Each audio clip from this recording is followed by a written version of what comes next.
जी आहे ती अनरेग्युलर होते आणि त्याच्यामुळे पुढचं कॉम्प्लिकेशन लग्नानंतरचं आणि जास्त क्रिएट होतं.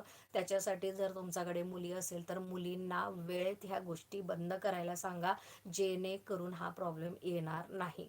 आत्ताचं 99% मुलींना पी सी ओ डीचा प्रॉब्लेम आहे आणि पी सी ओ डीचा प्रॉब्लेम आला म्हणजे वेळेवर रेग्युलर पिरियड्स न आल्यामुळे फॅटनेसपणा वाढतो, पोटावर चरबी वाढते आणि त्याच्यामुळे पुढं जे येणारे कॉम्प्लिकेशन आहे ते भयंकर राहतील. प्रेग्नेन्सीसुद्धा राहणार नाही. पुढचं जनरेशन खूप अवघड आहे.